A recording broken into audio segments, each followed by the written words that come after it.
সূরা ইখলাসের প্রথম নম্বর আয়াতে 30 পারায় ইরশাদ করছেন কুল হু আল্লাহু আহাদ।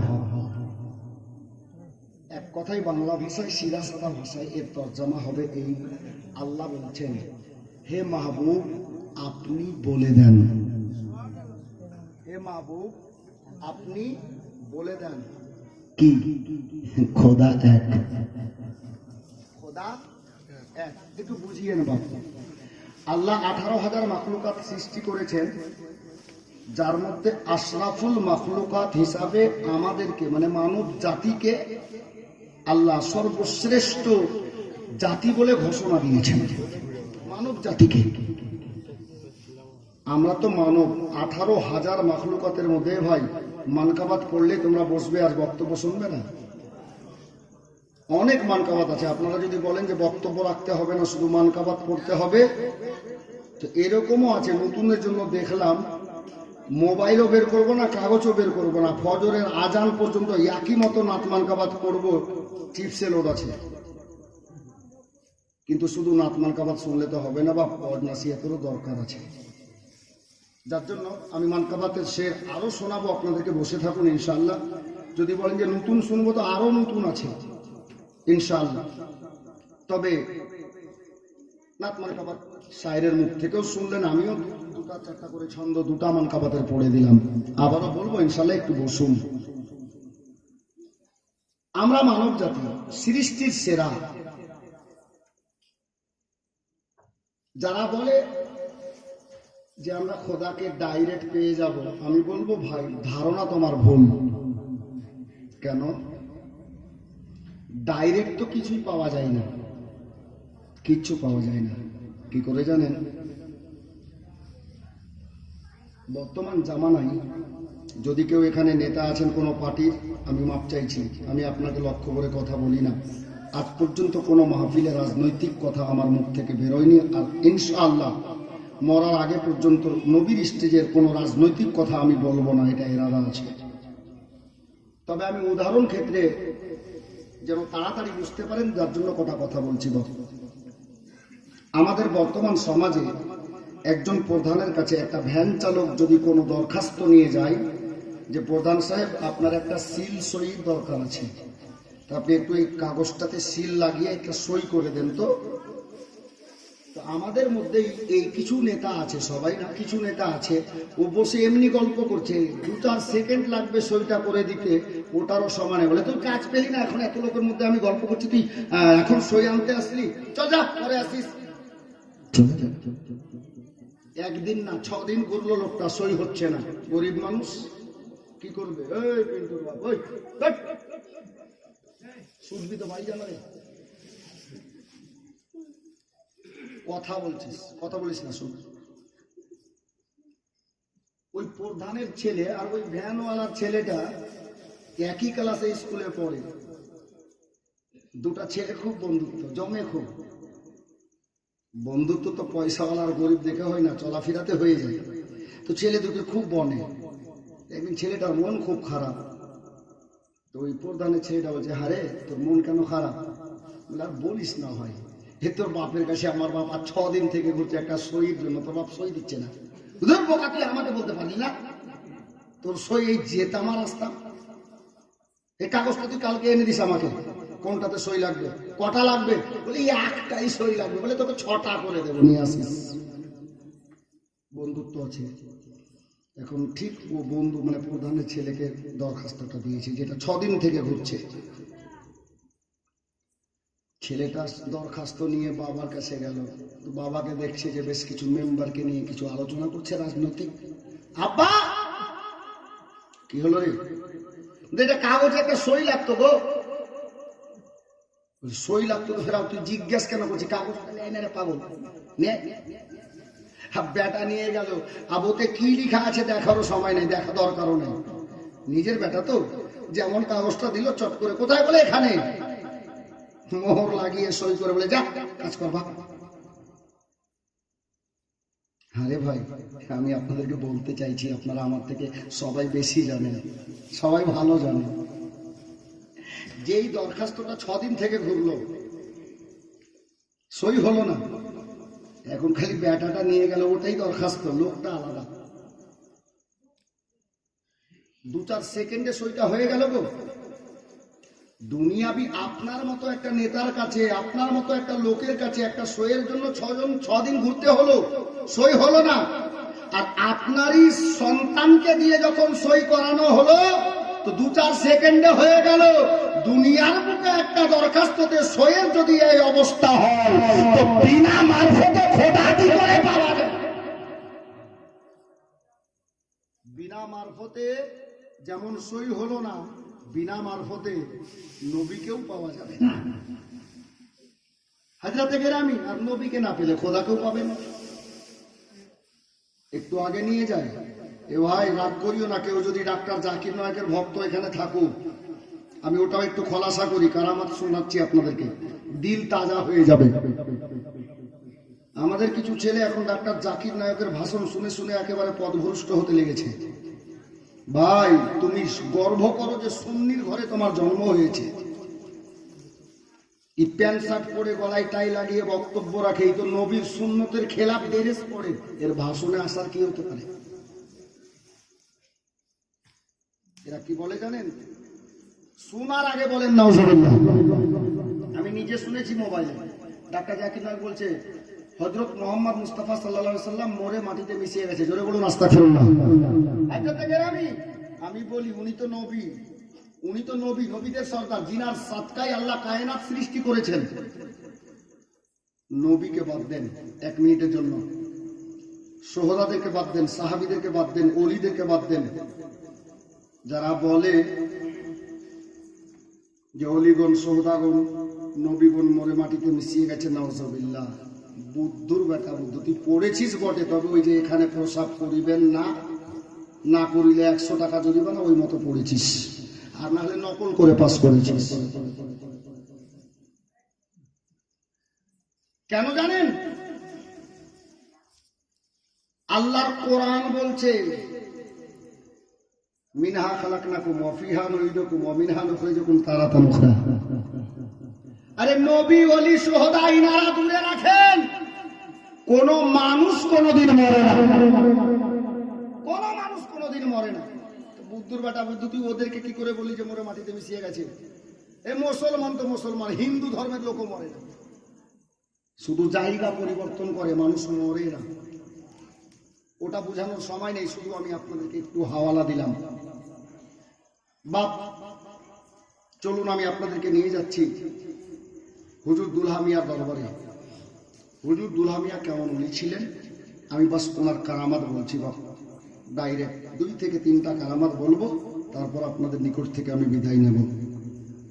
হুজুর সৈয়দি দুলহা মিয়া আলাইহির রহমাত ওয়া রিদওয়ানের নাম তো আপনারা জানেন, মোহাম্মদ হুসাইন উর্ফ দুলহা মিয়া। আব জুমলা ক্যাচ করার সময় আসছে, নষ্ট করবেন না, কারণ গভীর রাতে আপনারা কষ্ট করে বসে আছেন। উর্ফ উপাধিটা হচ্ছে দুলহা। দুলহা কাকে বলে? দুলহা কাকে বলে ভাই?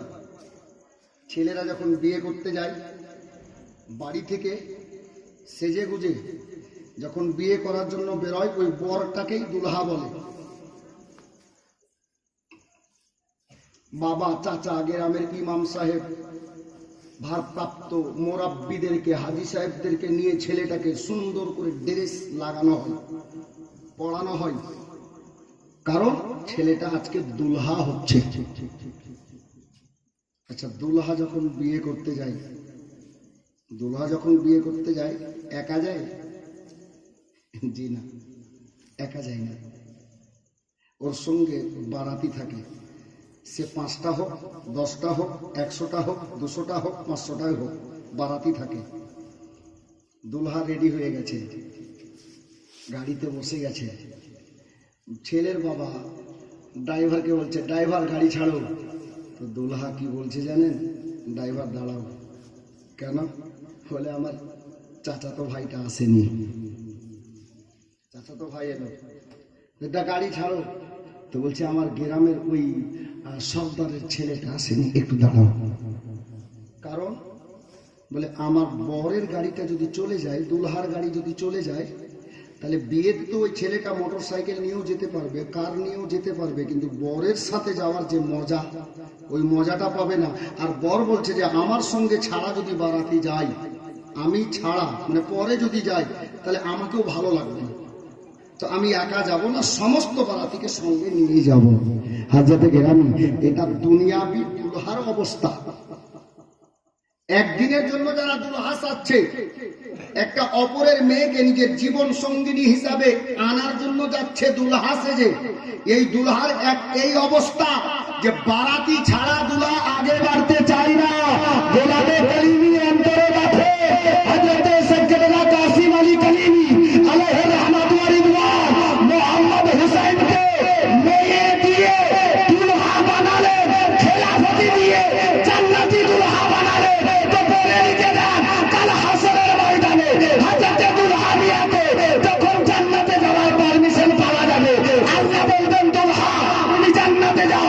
তো দুলহা জান্নাতে অতক্ষণ যাবেন না যতক্ষণ দুলহার বারাতি সঙ্গে না হবে। দুলহার বারাতি যতক্ষণ সঙ্গে না হবে, দুলহা আগে যাবে না। হযরতে দুলহা মিয়া বলবেন, মাওলা দুনিয়াতে এরা আমার মুরিদান ছিল, আমার চাহনেওয়ালা ছিল, আমাকে ছাড়া এরা থাকতো না, আমার ভালোবাসা ছাড়া তাদের দিল খালি ছিল না। আল্লাহ গো, এদেরকে ছাড়া জান্নাতে একা যাব কি করে?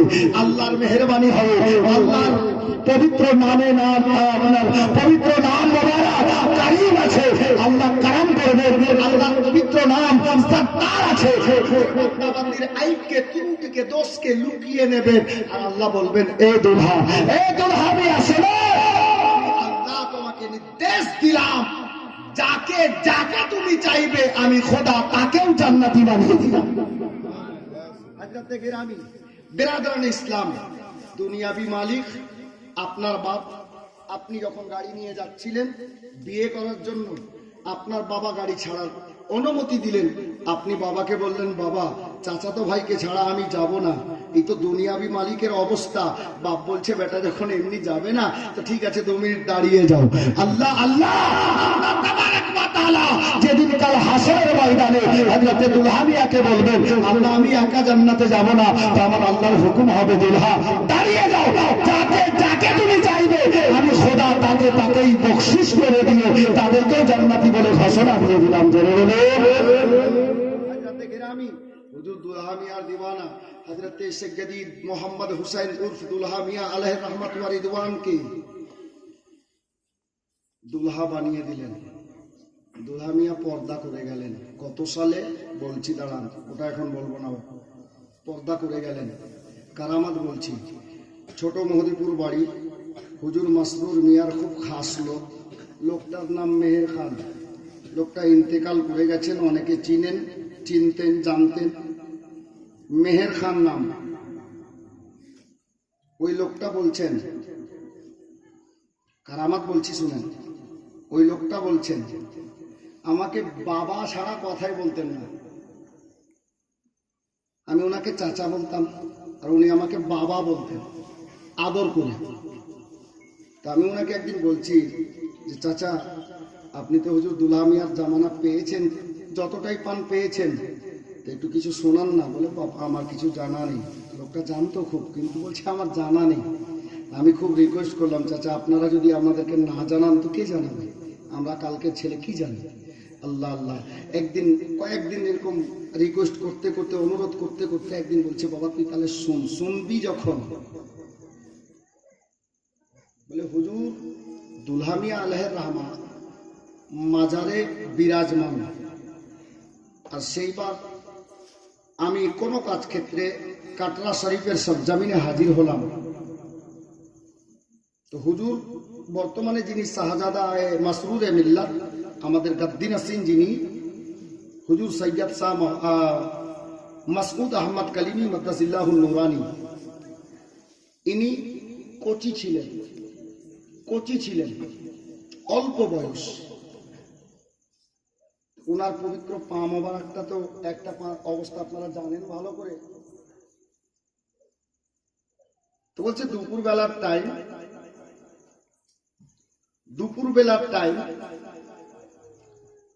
এই বাড়িটা, মানে যেখানে মাজার, এই পুরাতন বাড়িটা এখানেই ছিল। আর বর্তমানে যেখানে আমাদের পীর কিবলার বাড়ি, হুজুর মাসরুর মিয়ার জামানাতে বাড়ি নিয়ে ওখানে চলে গিয়েছিল। দুপুর বেলার টাইম হুজুর মাসরুর মিয়া নিজের ওই বাড়িতে ছিলেন। আর হুজুর পীর কিবলা আমাদের বর্তমানে যিনি, ইনি কোচি ছিলেন। মেহের খান বলছেন যে আমি মাজার শরীফ থেকে জিয়ারত করে বেরোলাম, আর কোন কাজ ক্ষেত্রে মাজারের মেন গেটের বাইরে, মানে ন্যাশনাল রাস্তার ধারে কিছু একটা করছিলাম। তো হুজুর সৈয়দি মাসরুর মিয়াকে দেখছি বাড়ি থেকে ফাঁকা রাস্তা, দুপুর বেলার টাইম, নিজের শাহজাদা হুজুর মাসউদে মিল্লাত মাদ্দাসিল্লাহুন নুরানি উনাকে নিজের কোলে করে নিয়ে রোডের উপর দিয়ে দৌড়ছেন আর মাজারের দিকে আসছেন। বলুন একবার সুবহানাল্লাহ। দৌড়ছেন আর মাজারের দিকে আসছেন।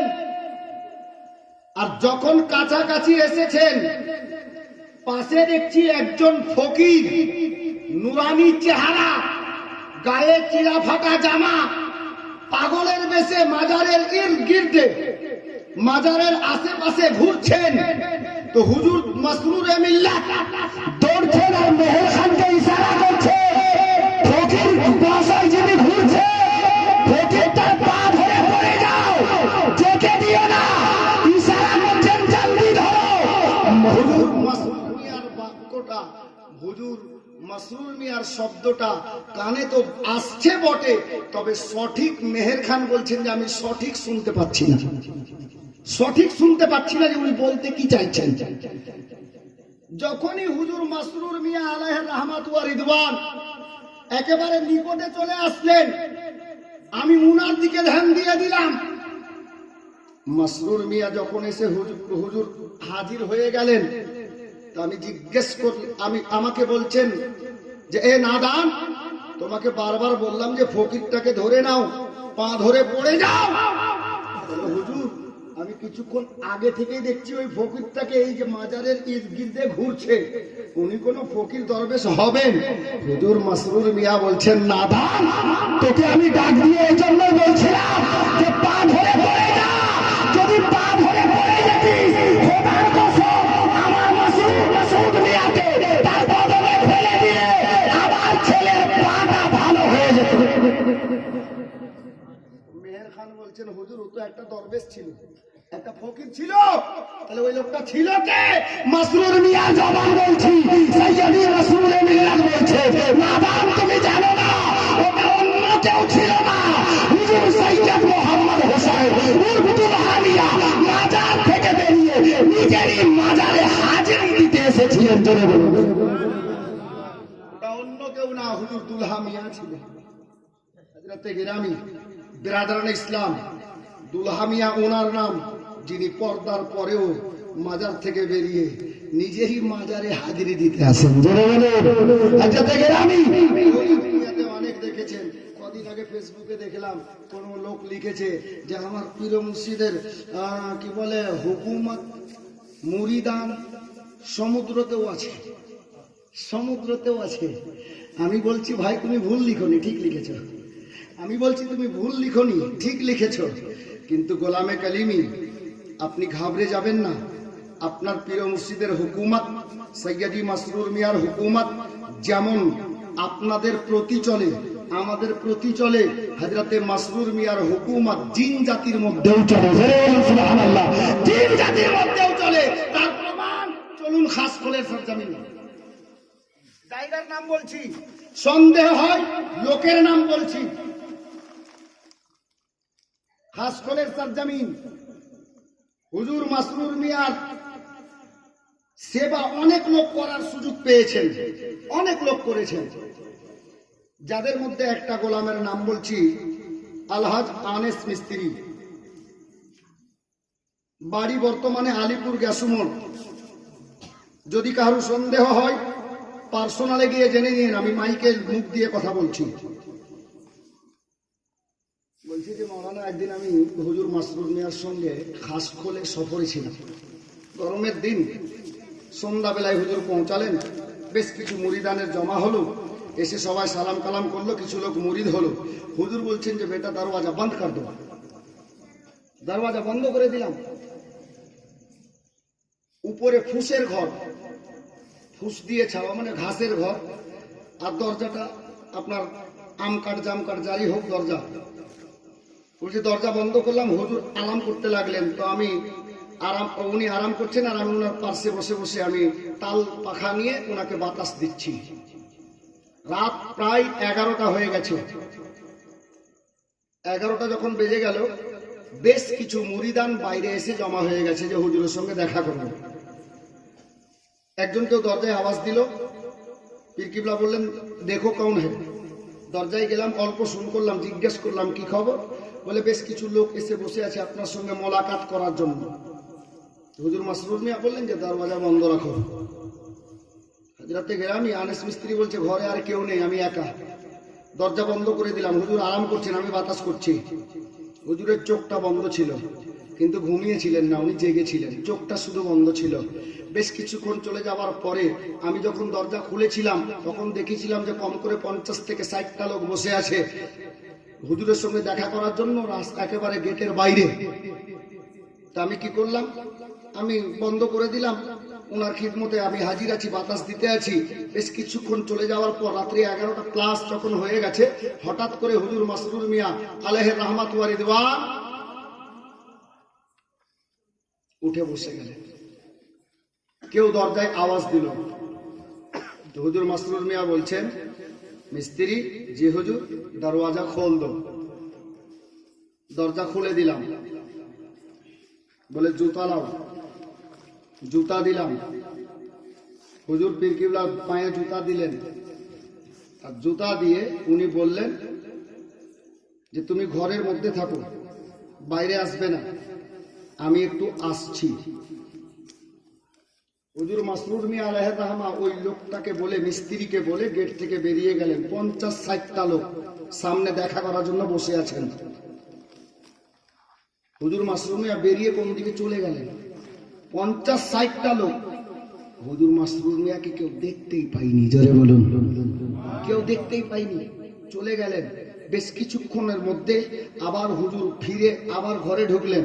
যখন ঘরে ঢুকেছেন, মিস্ত্রি বলছি আমি দাঁড়িয়ে গেলাম, বসে গিয়েছিলাম, দাঁড়িয়ে গেলাম। হুজুর ঘরে ঢুকলেন, ঢোকার পর জুতা খুলে বলছেন যে মিস্ত্রি দরওয়াজা বন্ধ কর দো।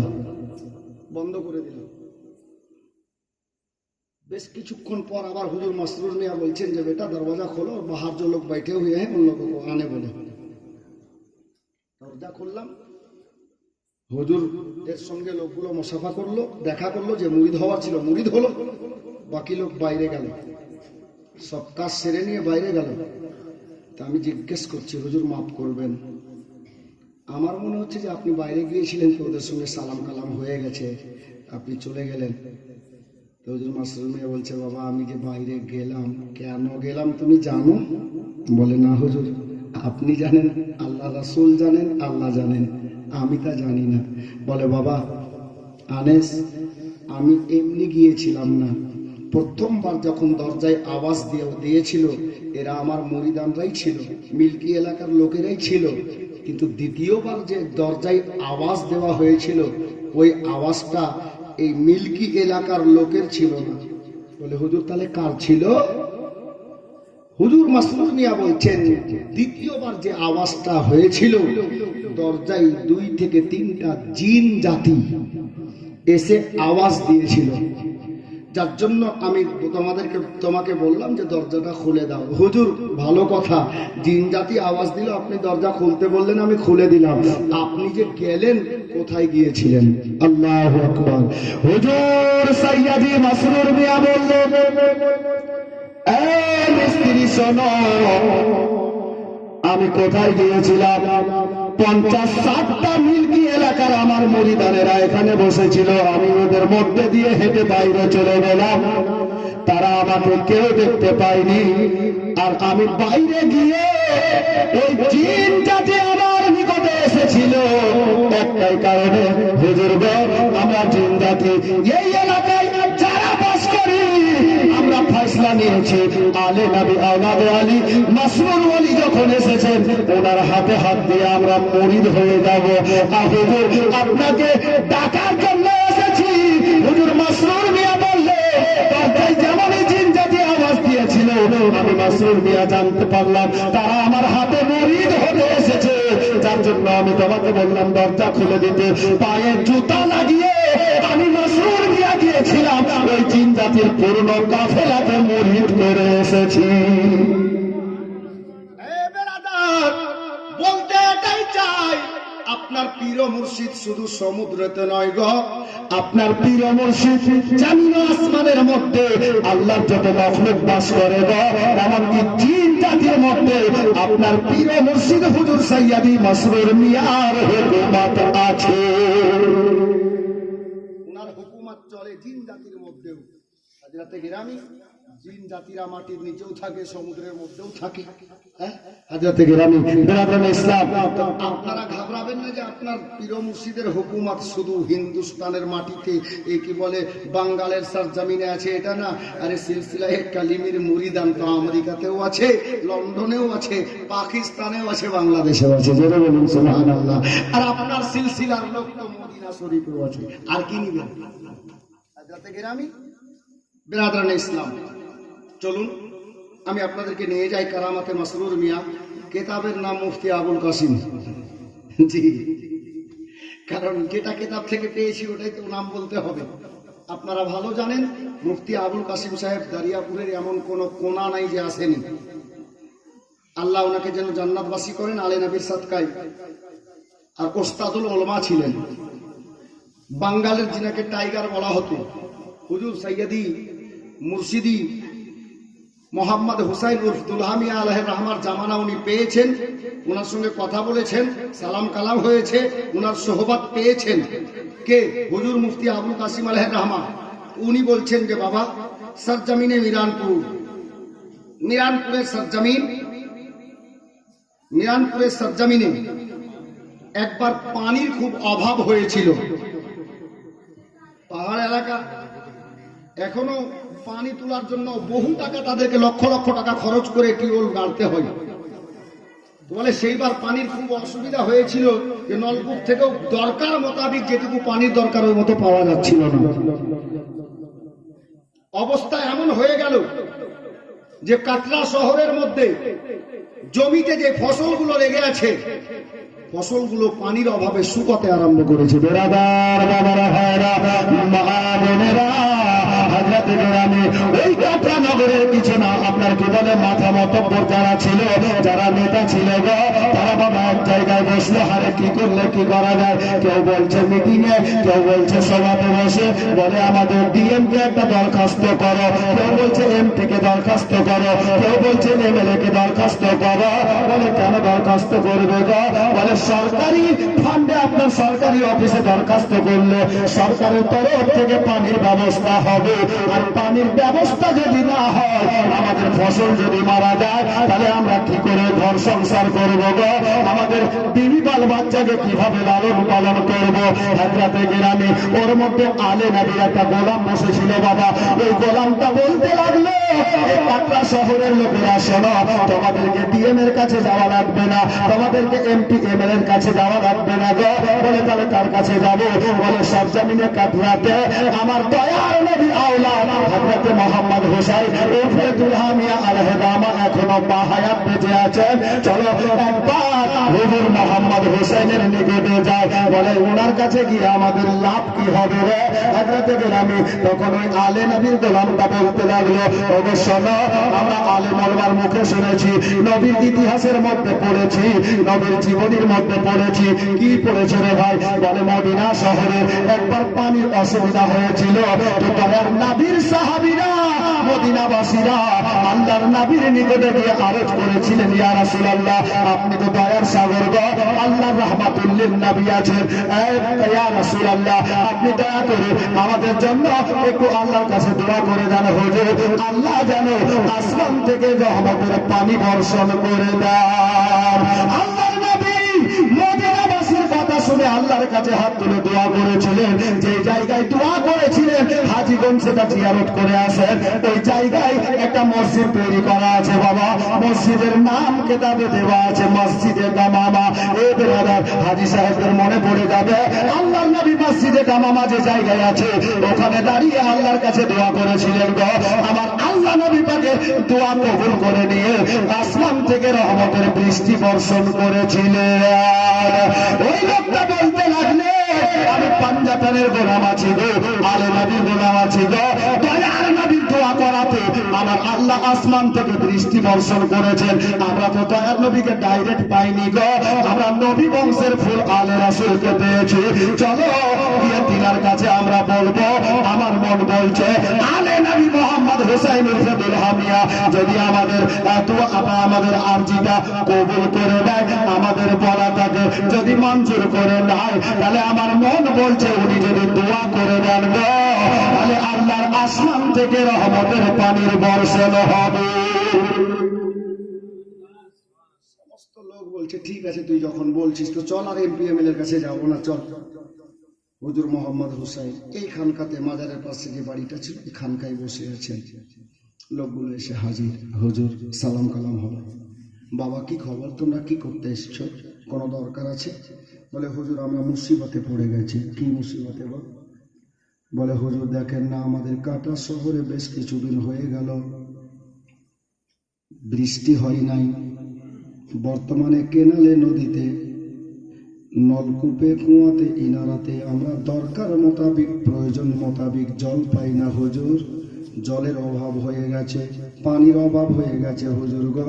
আর বর্তমানে যদি পানি আমাদের এই কাটরা শহরে না পাওয়া যায়, আমাদের ময়দানে আমাদের কাটরা শহরের জমিগুলোতে গো ছোট ছোট ফসল লেগে আছে, ফসলগুলো পানির জন্য মারা যাচ্ছে, ফসলগুলো শুকিয়ে যাচ্ছে হুজুর।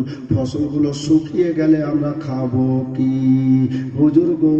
আপনি দয়ার নবীর আওলাদ আছেন, আপনার নানা হুজুর সাল্লাল্লাহু তাআলা আলাইহি ওয়াসাল্লাম আল্লাহর কাছে দোয়া করেছিলেন। ওনার দোয়ার বরকতে আমার আল্লাহ আসমান থেকে বৃষ্টি বর্ষণ করেছিলেন। আমাদের মন বলছে আপনি নবীর আওলাদ আছেন আর আল্লাহর কাছে দোয়া করে দিলে আমার আল্লাহ হয়তো রহমতের পানি আমাদেরকে দান করবেন। হুজুর মোহাম্মদ হুসাইন দুলহামিয়া আল্লাহর রহমত ওয়ালিদুনের দয়া হয়ে গেল গো। আমার হুজুর দুলহামিয়া নিজের খাদেমকে ডাক দিয়ে বললেন, আমার খাদেম যাও আমার রুমের মধ্যে চলে যাও, রুমের মধ্যে গিয়ে দেখো আমার পরনের একটা পড়া লুঙ্গি রাখা আছে। পরনে পরি যে লুঙ্গি রাখা আছে ওই লুঙ্গিটা এনে আমার কাছে হাজির করো। গোলাম গেল, হুজুর দুলহামিয়া রুমের মধ্যে প্রবেশ করলেন। আর করার পরে আমার হুজুরের পরনের লুঙ্গিটা বাবা নিলেন, আদব যত্ন সহকারে লুঙ্গিটা নিয়ে মোহাম্মদ হুসাইন দুলহামিয়ার নিকটে হাজির হয়ে গেলেন। লোকগুলো দোয়া করতে বলেছেন, খেয়াল রাখিয়েন বাপ। লোকগুলো দাঁড়িয়ে আছে। আমার দুলহামিয়া বললেন, এই আমার গোলাম শোনো রে বাবা, যাও বাড়ির মধ্যে যাও, আঙিনাতে যে নলকূপটা আছে যে টিউবওয়েলটা আছে বালতিতে করে কিছুটা জল চিপে নাও। আর জল চিপে নেওয়ার পরে এই শুকনো লুঙ্গি খানাকে ওই বালতির জলের মধ্যে তুমি ডুবিয়ে দাও। গোলামটা তাই করলো, লুঙ্গি ডুবিয়ে দিয়েছেন। হুজুর এবার কি করব? আমার দুলহামিয়া বললেন, বাবা লুঙ্গিটাকে বালতি থেকে তুলো, পানিটাকে চিপে ফেলে দিও না, লুঙ্গি চিপিও না। দেখো আঙিনাতে খোলা আসমানের নিচে একটা তার লাগানো আছে, যে তারে গোসল করে মানুষ ভিজা কাপড় শুকায়। বলে ওই তারটাতে আমার এই ভিজা লুঙ্গি খানাকে বিনা চিপা শুকতে দেয়, যেই মতো ওই মতো মেলে দাও, দিয়ে দাও। বেরাদার জলের মধ্যে যদি আপনার শুকনো শুকনো লুঙ্গি ভিজিয়ে তুলে যদি না চিপা যায় আর ওই ভিজা কাপড়টাকে তারের উপরে যদি টাঙিয়ে দেওয়া হয়, কেমন পানি পড়বে? যেমন বৃষ্টি হয় ওই মতো ফোঁটা ফোঁটা বাবা পানি পড়তে লাগলো। আসমানের উপরে একেবারে সূর্য উদয় হয়ে আছে আর সূর্যর তাপ পৃথিবীর জমিনে পড়তেছে। হুজুর দুলহা মিয়ার লুঙ্গি যেমনই ভিজিয়ে দিয়ে বাবা তারে টানিয়ে দেওয়া হলো, আস্তে আস্তে পানিগুলো মাটিতে পড়তে লাগলো, লুঙ্গি থেকে জোরে জোরে পানি পড়ছে বাবা। আল্লাহর হুকুম দেখেন, এইদিকে লুঙ্গি শুকতে দেওয়া হলো গো, আর ওই দিকে আসমানের উপরে আমার আল্লাহর হুকুম হয়ে গেছে। আসমানের আপনার কি বলে ওই সূর্য যেটা উদয় হয়েছিল, সূর্যটা আস্তে আস্তে বাদলের মধ্যে নিজের মুখটা লুকিয়ে নিল। সূর্যটা বাদলের মধ্যে চলে গেল। আল্লাহর হুকুম হলো, একেবারে আসমানে বাদল কালো হয়ে গেল। বাদল কালো হয়ে গেল। আমার দুলহা মিয়া কাটরা শহরের ওই লোকজনদেরকে বললেন, বাবা তোমরা বাড়ি চলে যাও। লোকগুলো বাড়ি চলে গেল। আর যেমনই ওই লোকগুলো কাটরা শরীফের নিজে নিজের বাড়ির দরজায় গিয়ে পৌঁছিয়েছে, আল্লাহর হুকুম হয়ে গেল, আসমান থেকে বৃষ্টি পড়তে আরম্ভ হয়ে গেল। বৃষ্টি আরম্ভ হয়ে গেল। অল্প সময়ের মধ্যে এত বৃষ্টি হলো, এত বৃষ্টি হলো, রাস্তায় পানি লেগে গেল, জমিতে পানি লেগে গেছে।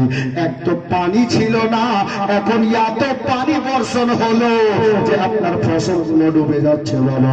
এখন ভয় হয়ে গেল, পানির জন্য যে ফসল মারা যাচ্ছিল, এখন যদি পানি বন্ধ না হয়, পানিতে ফসল ডুবে যায়, তাহলে ফসল আবারও মারা যাবে, পানিতে ডুবে পচে যাবে। এ বেরাদার, তাই লোকগুলো কি করলো, ভিজতে ভিজতে হুজুর দুলহা মিয়ার দরবারে এসে হাজির হয়ে গেল। আমার দুলহা মিয়াকে বললেন, ইয়া ওগো আমার দুলহা মিয়া, ওগো আলে নবী, ওগো আওলাদে আলী, একটু দয়া করে আল্লাহর কাছে দোয়া করে দেন হুজুর, আর জলের দরকার নাই, যথেষ্ট জল হয়ে গেছে, যথেষ্ট পানি বর্ষণ হয়ে গেছে, আল্লাহর কাছে একটু দোয়া করে দেন যেন আল্লাহ বৃষ্টি বন্ধ করে দেন। হুজুর দুলহা মিয়া আলাইহির রহমান উনি বললেন নিজের গোলামকে, এই দাদা শোন, আমার যে লুঙ্গিটা তুমি শুকতে দিয়েছিলে, ওই লুঙ্গিটা আংনা থেকে তুলে, তার থেকে তুলে আমার ঘরের মধ্যে নিয়ে গিয়ে কি বলে আপনার তারে দিয়ে দাও। এই বেরাদার, লুঙ্গিটা টেনে নিয়ে যেমনই ঘরে নিয়ে যাওয়া হয়েছে, আস্তে আস্তে করে আসমানের বৃষ্টি পড়া বন্ধ হয়ে গেল। আজরাতে গ্রামী দুলহা মিয়া ওই জাতে গ্রামের নাম। দয়ার নবী দোয়া করেছিলেন, আসমান থেকে বৃষ্টি বর্ষণ হয়েছিল। আজ নবী নন, নবীর আওলাদ দুলহা মিয়া নিজের লুঙ্গিকে আপনার ভিজিয়ে দিয়ে টাঙিয়ে দিলে আসমান থেকে রহমতের পরিবর্ষণ হয়ে যায়। আবার লুঙ্গি টেনে নিলে আসমানের বৃষ্টি বন্ধ হয়ে যায়। জোরে বলে, ওনার নাম দুলহা মিয়া। দুলহা মিয়ার পাওয়ার বলার মতো জবান নেই বাপ। আচ্ছা বলেন তো, এই প্রোগ্রামটা আমি এর পূর্বে এটা প্রোগ্রাম করিনি, তবে হুজুর মাসরুর মিয়ার বার্ষিক 6 তারিখের প্রোগ্রাম এখানে একবার না 2-3 বার করেছি। তবে আজকে এই প্রোগ্রামটা হচ্ছে, আপনাদেরকে ভালো লাগছে না খারাপ লাগছে বাবা? ভালো লাগছে না? ইনারা ডেটটাকে একদিন পিছিয়ে দিয়েছেন এই জন্য যে পার্শ্বে আমাদের দাঁড়িয়াপুরে কাল প্রোগ্রাম ছিল, একই দিনে 2 জায়গায় কাছাকাছি, খারাপ দেখাবে, যার জন্য আজকে একদিন পিছিয়ে ইনারা এই ফাতিহাটা রেখেছেন। সুবহানাল্লাহ, আলহামদুলিল্লাহ। তো এটা কি খারাপ কাজ করেছেন ইনারা? এই ছেলেগুলো ভালো করেনি বাবা? আচ্ছা, এত বড় মাহফিল সাজিয়েছেন, এটা একটা খরচের বিষয় আছে। তো আমি বলবো, শেষের বেলাতে এখানে অনেক আল্লাহর নেক বান্দা বসে আছেন, দুলহা মিয়ার খাস খাস গোলাম বসে আছেন। আমি 2টা লোককে বলবো, পাঞ্জাতানের মহাব্বাতে পাঞ্জাতানি পীর পেয়েছেন, এই ফাতিহাতে শরীক হওয়ার জন্য 2টা লোক 500 টাকা করে টাকা মাহফিলে দিতে পারবেন? দুলহা মিয়ার মহাব্বাতে পারবেন বাপ? দুয়ার জন্য শরীক হতে পারবেন? 2টা লোক মাত্র ফাতিহাতে শরীক হওয়ার জন্য। একজন কেউ শরীক হওয়ার জন্য আমি কারামাত বলবো হুজুর দুলহা মিয়া, আরো কারামাত বলবো ইনশাআল্লাহ। জি, একজন কেউ 500 টাকা এই ফাতিহাতে সুবহানাল্লাহ, নারে তাকবীর, নারে রিসালাত, ফয়জানে দুলহা মিয়া বলেন জিন্দাবাদ। চাচা উনি ইশারা করেছেন, উনি 500 টাকা দিচ্ছেন ইনশাআল্লাহ। তাহলে আমার মন বলছে জোড়াও হয়ে যাবে। জি, দ্বিতীয় নম্বরটা কে আছেন একটু হাত তুলুন তো। কোন দাদা ভাই, আমার কোন জওয়ান ছেলে, হুজুর দুলহা মিয়ার খাস গোলাম, মাসরুর মিয়ার খাস গোলাম, একজন আলে নবীর মহব্বতে ফাতিহাতে শরীক হওয়ার জন্য 500 টাকার কুরবানি, দুয়ার জন্য আপনার মা বাবা দাদা দাদি নানা নানি যারা ইন্তেকাল করেছেন আল্লাহ তাবারক ওয়া তাআলা আলে নবীর বদৌলতে যেন ওনাদেরকে জান্নাতে জায়গা দান করেন। একটা আলে নবীর গোলাম আর নেই। সুবহানাল্লাহ, দেখেন আমার চাচা একেবারে নগদ দিয়ে দিয়েছেন আল্লাহ। আলহামদুলিল্লাহ। একটা আর গোলাম 500টা টাকা, দেখি কার ভাগ্যে যায়। মাত্র একজন। জি, আমি 3 নম্বর চাইবো না, দুটাই চেয়েছি, দুজন আমি চাইছি, বাস একজন হয়ে গেছে, আমার চাচা দিয়ে দিয়েছেন। আর 500টা টাকা জানি না কার ভাগ্যে যাবে। জি, মা বোনদের মধ্যে একজন কেউ পারবেন? একটা কোনো মা বা কোনো বোন তাড়াতাড়ি করুন, কারণ আমি কারামাত বলবো।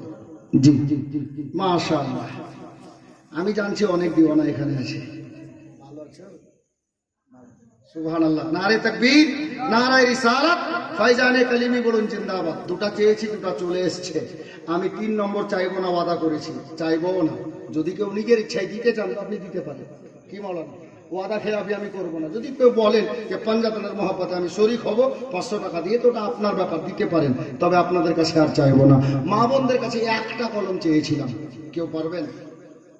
একজন, কোনো মা কোনো বোন আমার, মাত্র একজন। আল্লাহ জানে কার ভাগ্যে যায়। জি, একটাই, দুটা চাইবো না, এদের মধ্যে একটাই চাইবো। এরা আবার সংখ্যাতে আপনাদের থেকে 3 গুণে বেশি আছে।